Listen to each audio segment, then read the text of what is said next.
Nós vamos ler Isaías 52, 13, que já é o finalzinho desse capítulo, e vamos entrar em Isaías 53.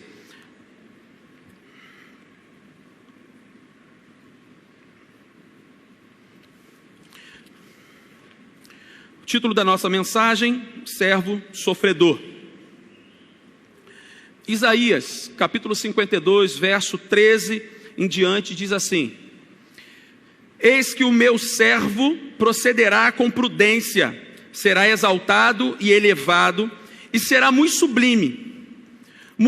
Como muitos pasmaram à vista dele, pois o seu aspecto estava tão desfigurado, mais do que o de outro qualquer, e a sua aparência mais do que a dos outros filhos dos homens. Assim causará admiração às nações, e os reis fecharão a sua boca por causa dele, porque verão aquilo que não lhes foi anunciado, e entenderão aquilo que não tinham ouvido. Quem creu em nossa pregação? E a quem foi revelado o braço do Senhor? Porque foi subindo como um renovo diante dele, e como raiz em uma terra seca. Não tinha boa aparência, nem formosura. Olhamos para ele, mas não havia beleza alguma que nos agradasse. Era desprezado e o mais rejeitado entre os homens, um homem de dores, e que sabe o que é padecer. E como um de quem os homens escondem o rosto, era desprezado, e dele não fizemos caso. Certamente ele tomou sobre si as nossas enfermidades, e as nossas dores levou sobre si. E nós o considerávamos como aflito, ferido de Deus e oprimido. Mas ele foi transpassado por causa das nossas transgressões, e esmagado por causa das nossas iniquidades. O castigo que nos traz paz estava sobre ele, e por suas pisaduras fomos sarados. Todos nós andávamos desgarrados como ovelhas, cada um se desviava pelo seu próprio caminho, mas o Senhor fez cair sobre ele a iniquidade de todos nós. Ele foi oprimido e humilhado, mas não abriu a boca. Como cordeiro foi levado ao matadouro, e como ovelha muda diante dos seus tosqueadores, ele não abriu a boca. Pela opressão e pelo juízo ele foi levado, e de sua linhagem quem se preocupou com ela? Porque ele foi cortado da terra dos viventes, foi ferido por causa da transgressão do meu povo. Designaram-lhe a sepultura com os ímpios, mas com o rico esteve na sua morte, embora não tivesse feito injustiça e nenhum engano fosse encontrado em sua boca. Todavia, ao Senhor agradou esmagá-lo, fazendo-o sofrer. Quando ele der a sua alma como oferta pelo pecado, verá a sua posteridade e prolongará os seus dias, e a vontade do Senhor prosperará nas suas mãos. Queridos, esse texto aqui é um dos textos mais lindos que eu acho na palavra de Deus. É uma palavra do profeta Isaías, e talvez olhando esse texto, lendo esse texto como lemos agora, muitos tratam esse texto do Antigo Testamento como um dos textos do Antigo Testamento mais apropriado para o Novo Testamento. Parece até que quando a gente lê ele assim de forma isolada, nós estamos lendo um texto do Novo Testamento. Porque fala exatamente como seria o Messias, como seria toda a sua caminhada, como ele se revelaria ao povo, como esse Messias apareceria. Então o povo hebreu, o povo judeu, ele se preparava para receber esse Messias de Deus, esse enviado de Deus, esse ungido de Deus, que traria justiça a todos os povos. Quando nós olhamos a partir do Novo Testamento, e a gente tem que pensar que as pessoas que tiveram acesso a esse texto, num primeiro momento, eram aqueles que viviam a antiga aliança, tinham o Antigo Testamento em mãos. Eles não tinham o Novo Testamento. Nós, quando vamos para esse texto, nós já vamos com uma linguagem de Novo Testamento, uma linguagem de igreja. Quando nós vamos para esse texto, a gente já imagina Jesus na cruz, a gente já imagina Jesus passando pela via crucis, sofrendo tudo que tinha que sofrer, porque nós conhecemos a narrativa bíblica do Novo Testamento, nós conhecemos os evangelhos. Então, quando a gente olha para esse texto de Isaías, a gente já olha para Mateus, Marcos, Lucas, João, revelando como foi o passar de Jesus até a cruz e depois a sua ressurreição e a sua ascensão aos céus. Mas as pessoas que viram esse texto, o que eles tinham em mãos? A história, eles tinham a tradição, eles tinham a tradição oral, uma família passando para outra, o templo mantendo a tradição, e eles tinham alguns textos do Antigo Testamento, como principalmente a Torá, mas alguns outros textos litúrgicos também, como os Salmos. Quando nós olhamos para esse texto, e a gente se depara depois com o Salmo 22, eu vou abrir aqui para ler para você o Salmo 22, que era um texto litúrgico, um texto que o povo de Israel conhecia. Quando o profeta Isaías começa a anunciar sobre esse Messias, e nós olhamos para o Salmo 22, que é um salmo de Davi, ao mestre do canto, diz assim: Deus meu, por que me desamparaste? Você conhece essa frase? Você conhece essa frase a partir de onde? Do Novo Testamento. A gente conhece esse texto a partir de onde? De repente você nunca tenha se atentado que esta frase anunciada por Jesus, dita por Jesus, narrada pelos evangelistas, estava lá descrita no Salmo 22. Deus meu, por que me desamparaste? Por que se acham longe de minha salvação as palavras do meu gemido? Deus meu, clamo de dia e não me respondes, também de noite, porém, não tenho sossego. Contudo, tu és santo. Contudo, tu és santo, entronizado entre os louvores de Israel. Nossos pais confiaram em ti, confiaram e tu os livraste. Quando nós vamos lá para o verso 26, diz assim, vou ler a partir do verso 25. De ti vem o louvor na grande congregação, cumprirei os meus votos na presença dos que o temem. Os sofredores hão de comer e fartar-se. Estranho isso aqui, né? Os sofredores vão comer e se fartar. Louvarão o Senhor, aqueles que o buscam, que o coração de vocês viva para sempre. Os confins da terra se lembrarão do Senhor, e a Ele se converterão, diante dele se prostrarão todas as famílias das nações. Me faz lembrar muito também o texto de Filipenses, que todo joelho se dobrará, toda língua confessará que Jesus Cristo é o Senhor para a glória de Deus Pai. Paulo já anunciava isso também aos Filipenses. Verso 28, pois do Senhor é o reino, é Ele quem governa as nações. E Jesus vem e instaura o quê? O reino. Todos os ricos da terra hão de comer e adorar, e todos os que descem ao pó se prostrarão diante dele, até aquele que não pode preservar sua própria vida, a posteridade o servirá, e se falará do Senhor, a geração vindoura virão e anunciarão a justiça dele ao povo que há de nascer, contarão que foi ele quem o fez. Quando nós olhamos o Salmo 22, quando nós olhamos o Isaías 52 e o Isaías 53, nós vamos perceber que há aqui uma palavra que se encontra comum neles, que é o sofrimento. E o termo que a gente vai perceber isso é o termo hebraico Ebed Yavé, que significa o servo que sofre, o servo sofredor. E quando a gente olha para Cristo, a partir dessa nossa realidade de Novo Testamento, igreja, nós conseguimos identificar assim de forma muito clara que Jesus foi esse que sofreu por nós, sofreu pelos nossos pecados.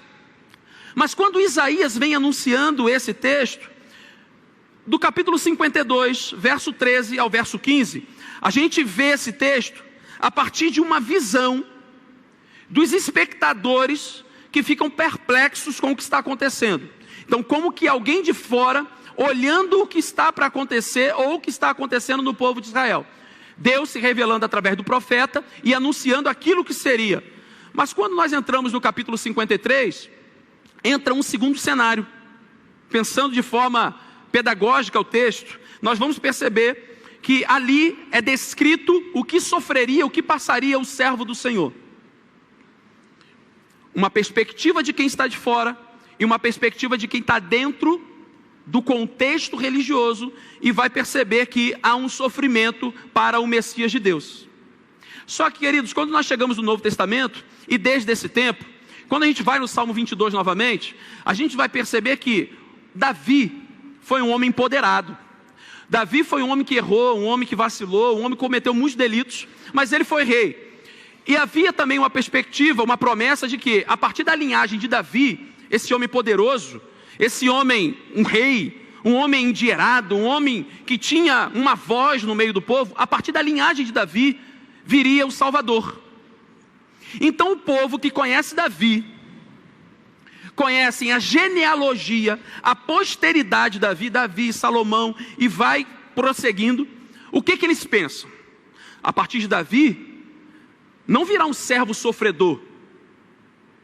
A partir de Davi, vai vir um Messias poderoso. Vai vir um Messias guerreiro. Um Messias que domina pela força. Um Messias que com uma palavra dele as coisas vão mudar. Um enviado de Deus que vai resgatar a dignidade para o povo de Israel, que por tantos anos, por tanto tempo, foi tomado por vários povos diferentes. Egípcios, babilônicos, diversos persas, medo-persas, e vai avançando. E agora, quando o Messias chega, Jesus nasce, os romanos. Esse Messias, ele é poderoso, ele não é o que sofre.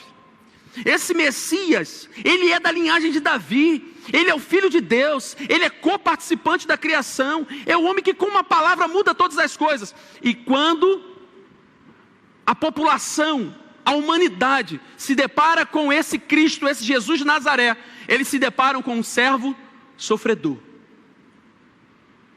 que desde o seu nascimento, a gente já vai perceber que existe ali não um empoderamento pelo nome ou pela linhagem genealógica que seguia, mas o cumprimento da palavra de Deus naquele que sofreria. E pensar num Deus salvador, num Deus menino que nasce numa manjedoura, nós queremos imaginar tudo, menos o sofrimento, menos o choro de uma criança, menos uma manjedoura. Nós queremos imaginar tudo, menos os pastores chegando lá para ver, menos os reis do Oriente, estrangeiros, com religiosidade diferente, chegando logo de início para presentear o pequeno Jesus, o servo sofredor.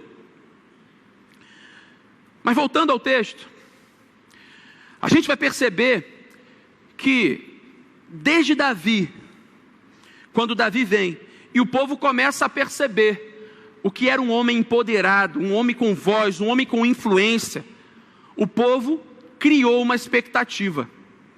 Querido, e cá para nós, quando a gente cria expectativa em algo, e a gente é frustrado daquela expectativa, como é que fica o nosso coração?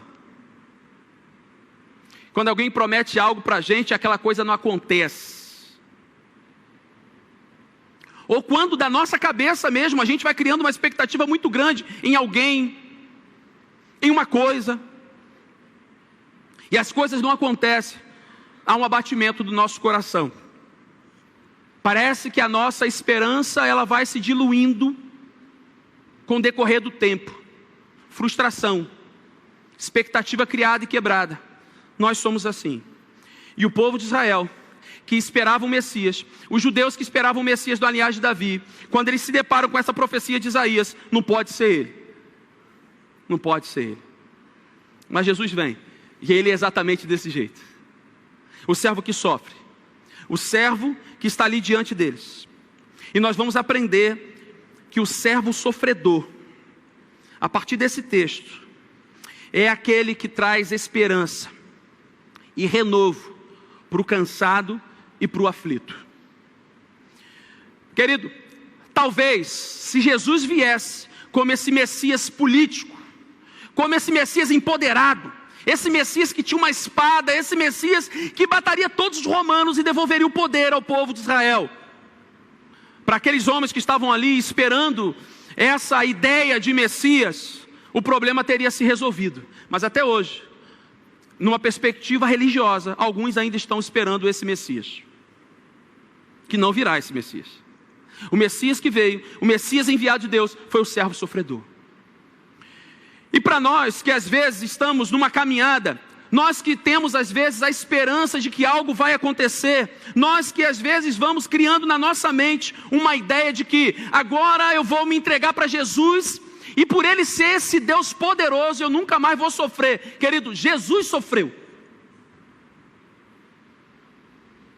Jesus sofre. Nós criamos uma casca no Evangelho, nós criamos uma ideia de Evangelho que nunca existiu. De que agora com Cristo os nossos problemas acabaram. Que não sofreríamos aflições, que não seríamos perseguidos. E quando nós olhamos para o Novo Testamento, quando nós olhamos para o que Deus revela a nós, de maneira progressiva na história, Ele é o servo que sofre, Ele é o servo que morre, Ele é o servo que chora, Ele é o servo que tem fome. E anuncia a nós: no mundo vocês terão aflições.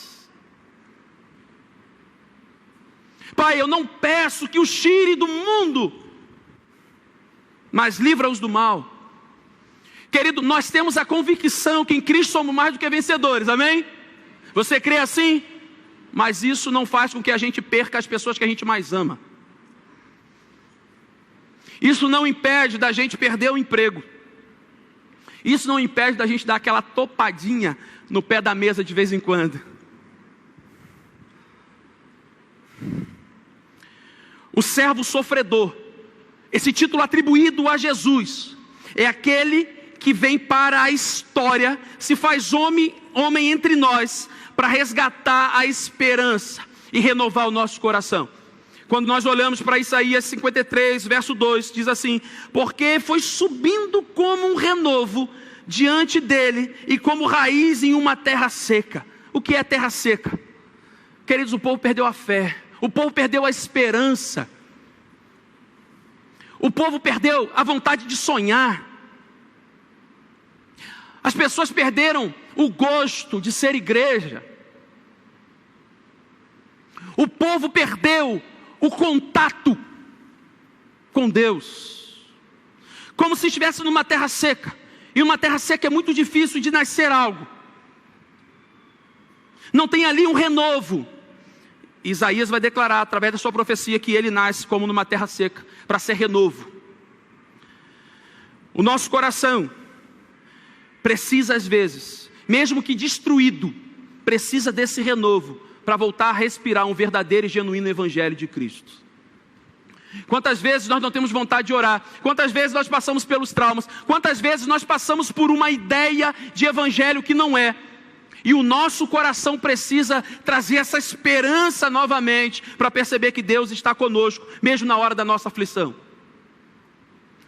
Mesmo Jesus, como lá no texto do Salmo 22, e lá na cruz, tendo declarado: Deus meu, por que me desamparaste? Mesmo no momento da sua agonia, mesmo no momento que ele clama e pede a Deus algo assim muito específico, para livrar ele daquela terra seca, daquela ideia de morte, ausência de vida é morte. Jesus, na iminência da morte, ele faz esse clamor a Deus.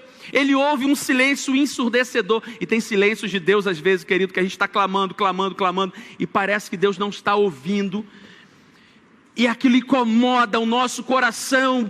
Deus está em silêncio, por que Ele não me responde? E é a mesma resposta que Jesus ouviu de Deus naquela cruz, para que se cumprisse a profecia. Para que se cumprisse a profecia. Quando nós olhamos para Isaías, capítulo 11, vou voltar um pouquinho aqui. Isaías capítulo 11, ainda pensando nesse texto de Isaías, nesse primeiro momento da vida, da teologia de Isaías. Do tronco de Jessé sairá um rebento, e das suas raízes brotará um renovo. Repousará sobre ele o Espírito do Senhor, o espírito de sabedoria e de entendimento, o espírito de conselho e de fortaleza, o espírito de conhecimento e de temor do Senhor. Ele terá o seu prazer no temor do Senhor, não julgará segundo a paciência, nem decidirá pelo que ouviu dizer, mas julgará com justiça os pobres e decidirá com equidade a favor dos mansos na terra. Castigará a terra com vara da sua boca e com o sopro dos seus lábios matará o perverso. O cinto dele será a justiça e a verdade será a faixa na cintura. Querido, se nós formos seguindo as profecias de Isaías, as profecias anteriores, nós vamos criar essa identidade que o povo precisava de esperança. O povo precisava de renovo. Se lá atrás ele era esse que traria esperança aos povos, porque seria da descendência de Jessé, é difícil às vezes a gente entender que no Novo Testamento esse servo sofredor, ele morre como um criminoso. É exatamente isso que acontece com Jesus.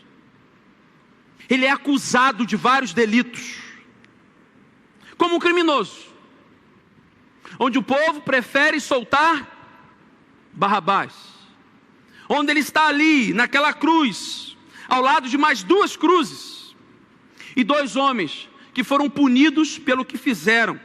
Jesus estava ali, exatamente. Só que quando nós voltamos no texto, Isaías 53, verso 2, quando ele sobe como esse renovo, como uma raiz em uma terra seca, nós vamos perceber essa figura real de quem seria Jesus de Nazaré. Esse servo que sofre, mesmo sofrendo, e só porque sofre, ele traz esperança e renovo para o nosso coração. Ele sabe exatamente o que é sofrer. Por isso que na nossa angústia, ele sabe exatamente como nos tratar. Por isso que na hora do nosso choro, na hora da nossa lágrima, ele sabe exatamente como tocar o nosso coração e mudar a nossa ideia do que é viver novamente. Por saber o que é sofrimento e ter um título atribuído a ele como um servo sofredor, ele sabe exatamente como tratar o seu coração e renovar a sua alma. Ele sabe exatamente como fazer para renovar a esperança do seu coração. Ele morre como um criminoso, mas ele ressuscita como o príncipe da paz. Ele morre como um criminoso, mas ainda assim ele é o Deus forte de Isaías. Ele sai da sua glória, de toda a sua glória, ao sofrimento humano, o servo que sofre. Só que desse sofrimento, ele vai, por Deus, declarado como o nome que está acima de todo nome. Ele sabe exatamente, porque ele é o servo sofredor. E esse renovo, para mim e para você, é o que faz a gente caminhar mais uma milha. É o que faz a gente voltar a conviver. O verso 3 e o verso 4 vai dizer para a gente, Isaías 53, ele era desprezado e o mais rejeitado entre os homens, homem de dores, e que sabe o que é padecer, e como um de quem os homens escondem o rosto, ele era desprezado, e dele não fizemos caso. Certamente ele tomou sobre si as nossas enfermidades, e as nossas dores levou sobre si, e nós o considerávamos como aflito, ferido de Deus e oprimido. Essa foi a profecia acerca do servo sofredor, aquele que traria esperança e renovo.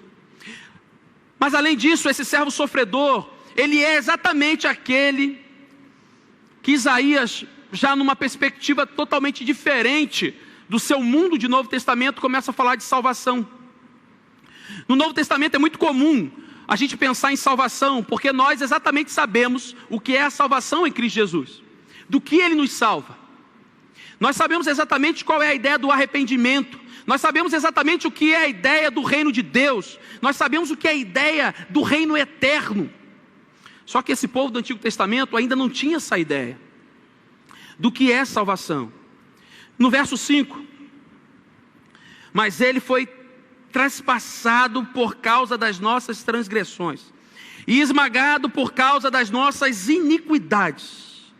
O castigo que nos traz paz estava sobre ele, e pelas suas feridas, pisaduras, nós fomos sarados. A paz é uma necessidade para todo o coração, mas principalmente é um clamor para aquele que está em guerra.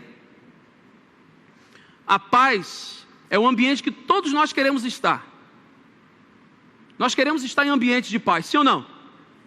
Nossa casa, nossa igreja, nossos ambientes de trabalho. Mas, querido, nem sempre nós conseguimos viver em paz. E aquele povo que vivia uma perseguição por outros povos estrangeiros que estavam o tempo inteiro tentando tomar as suas terras, eles viviam numa constante guerra. E quando Isaías traz a ideia de paz, ele associa paz a castigo. Eu sempre tive muita curiosidade, quando ainda era criança, sobre essa ideia. Como é que o castigo que nos traz paz estava sobre ele? Fala baixinho aqui. Eu me lembro quando minha mãe me colocava de castigo, que eu era um menino muito tranquilo, quando era criança. Quando minha mãe me colocava de castigo, eu ficava virado, irmão. Não tinha paz não. Ângela, não ficava em paz não. Minha mãe me botava de castigo muitas vezes. Toda semana eu tinha um castiguinho lá para mim. Eu era muito tranquilo, irmãos. E aí quando eu ficava de castigo, era ira. Difícil você entrar e ficar de castigo e ficar em paz. Exatamente o que Jesus faria. Levar todo o nosso sofrimento, uma punição de cruz, a ponto de que eu e você nunca conseguiríamos fazer. Aquele castigo, aquele sofrimento desse servo é o que nos traria paz. Em um mundo, como no Novo Testamento, entender isso, que o Messias da descendência de Jessé, da linhagem de Davi, iria para uma cruz sofrer, impossível. Mas quando se revela o Deus entre nós, o Emanuel, a gente vai entender perfeitamente. Querido, só é possível viver essa paz que excede todo entendimento num ambiente de guerra, porque o castigo que nos traz paz esteve sobre Jesus, e hoje nós vivemos já o tempo da graça.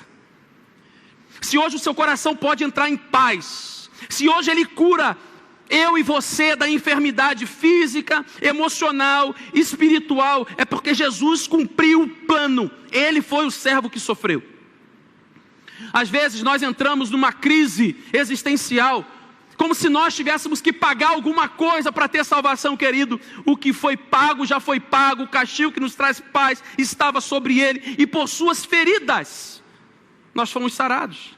Que feridas? As feridas, querido, que Cristo sofreu. O que Ele passou foi por mim e por você. Ele não veio para tratar a gente pela metade, Ele veio para nos curar, para nos salvar. Ele vai nos resgatar a essência de ser chamado Filho de Deus por completo. Como andávamos sem Ele? Nós que estamos aqui, um dia já tomamos a nossa decisão ao lado de Jesus. Como andávamos sem Ele? Quem era Jesus antes? Quem era você antes de Jesus? Ou quem você é hoje, que está aqui, que ainda não tem essa ideia de que serve a Jesus com seu coração entregue? Quem é você hoje? Você que ainda não tomou a sua decisão ao lado de Jesus. Quem é você sem Jesus? O que seríamos nós sem Jesus?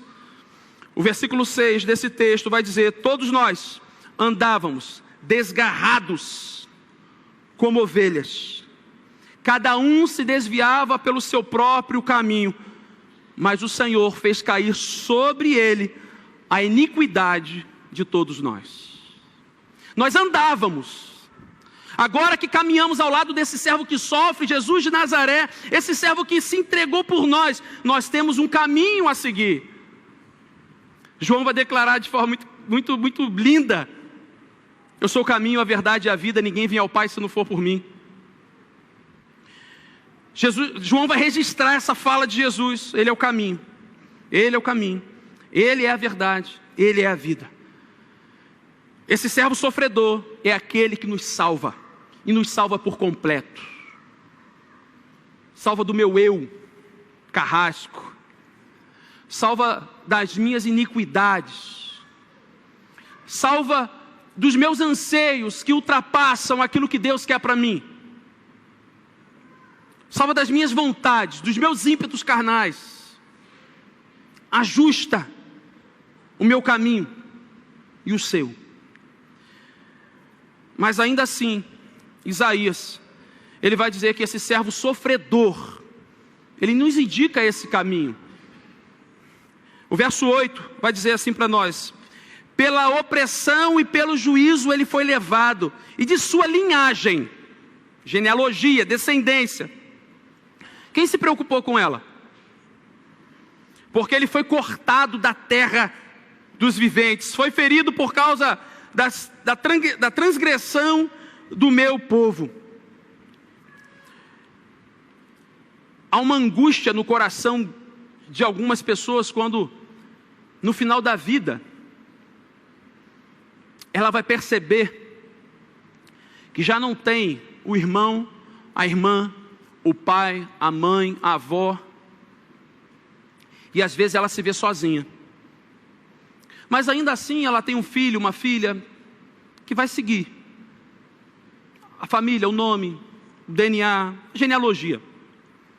Mas há uma angústia muito maior quando você se vê exatamente sozinho, com os seus, pai, mãe, marido, esposa, não teve, ou você não teve filho. Quando nós olhamos para Jesus, a gente vai perceber que não houve nada disso. Ele teve pai, mãe e irmãos. Mas até que nos prove o contrário, até que nos indique um caminho diferente, Jesus também não teve filhos. E eu creio assim, conforme está na palavra de Deus. Jesus não teve uma genealogia, por mais que a ciência tenha que levantar um monte de questões e tentar questionar várias coisas, a partir de livros diversos. Mas conforme está no nosso cânon, os 66 livros, Jesus não teve uma descendência. Isaías 53 vai registrar isso para nós. Ele foi cortado, a sua linhagem, pela opressão do juízo, e ninguém se preocupou com ele. E quando nós olhamos para o Novo Testamento, Jesus sendo morto naquela cruz, esse não foi um assunto que as pessoas se preocuparam. Se teve filhos, se não tiveram.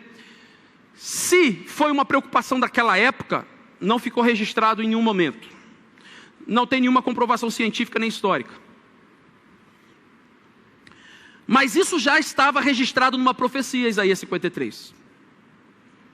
Esse servo que sofre, ele é retirado da terra para que de fato não houvesse nada depois dele, genealogicamente falando. Esse verso 8, ele aparentemente vai representar para nós que esse Messias, ele havia morrido sem uma descendência a partir dele.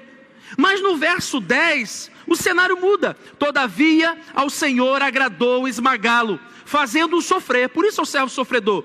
Quando ele dera a sua alma como oferta pelo pecado, as nossas transgressões, ele verá a sua posteridade e prolongará os seus dias, e a vontade do Senhor prosperará nas suas mãos. Ao mesmo tempo que o verso 8 vai dizer que as pessoas, a iniquidade, o juízo que fizeram sobre ele fez com que aparentemente ele não tivesse uma genealogia, uma posteridade. Querido, o verso 10 vai dizer que essa posteridade, ela aconteceria quando ele se tornasse oferta pelos pecados. E o que é isso? O servo sofredor, Jesus, ele vê sim a sua posteridade avançando, porque a vontade do Senhor, ela foi cumprida. E hoje nós só estamos aqui porque nós somos co-herdeiros com esse Cristo, e hoje podemos nos chamar de irmãos por causa de Cristo, por causa de Jesus. Nós não temos um detalhe no nosso DNA que vai nos associar a Jesus diretamente. Mas, querido, eu posso dizer que através de Jesus, eu sou filho de Deus. A todos quanto receberam, deu-lhes o poder de serem chamados filhos de Deus. A saber, os que creem no seu nome. Todos nós que estamos aqui, e quando olhamos para esse Cristo Salvador, e Ele só é o Salvador porque Ele é o servo sofredor, Ele se entregou por nós. E quando se entrega por nós, nós somos essa posteridade de vida em Jesus, porque Cristo, Ele habita em mim, aleluia. Se Cristo habita em você, querido, você faz parte dessa promessa, a posteridade de Cristo, porque Ele se colocou como oferta pelos nossos pecados. Há uma poesia de Gigóia Júnior, eu quero ler só o finalzinho dessa poesia, depois você pode pesquisar ela toda. O tema é Nada Era Dele. Diz assim: o berço, o jumentinho, o suave pão, os peixes, o barquinho, a sepultura e o quarto eram dele a partir da criação. Ele os criou. Assim diz as Escrituras. Mas a cruz que ele usou, a rude cruz, a cruz mesquinha, onde meus crimes todos expiou, essa cruz não era sua, essa cruz era minha. Você entende por que ele sofreu? Você entende por que ele é o Ebed Yavé? Por que ele é o servo sofredor? O servo que sofre? Para trazer vida para você, para trazer vida para mim. E o que nós faremos com esse servo sofredor? Jesus. Porque sofre, nós vamos lançado às esquinas. Porque sofre, nós vamos desconsiderar o seu percurso, a sua história, a sua salvação. Nós vamos apontar para os seus delitos, como os homens poderosos, religiosos talvez daquela época, como cremos, fizeram com ele. Nós vamos apontar para os seus delitos, para as suas culpas. Nós vamos apontar para ele como se a culpa fosse dele, não fosse minha.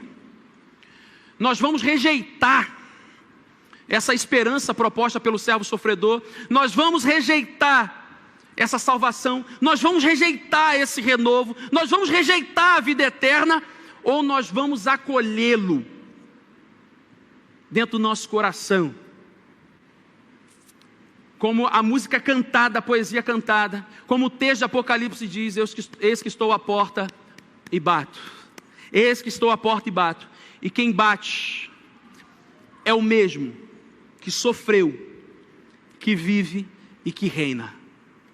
É ele que é o servo sofredor, ele que foi atribuído esse título. Mas querido, esse título ele pode passar pela história. Já está registrado nas escrituras, está aqui diante de nós. Ele pode passar pela gente. Ele sofreu, que bom, né? Puxa, graças a Deus. Mas não fazia sentido nenhum para mim. Eu posso simplesmente ignorar, como nós ignoramos às vezes, o sofredor que estão nas esquinas. E quando estende a mão, a gente recolhe.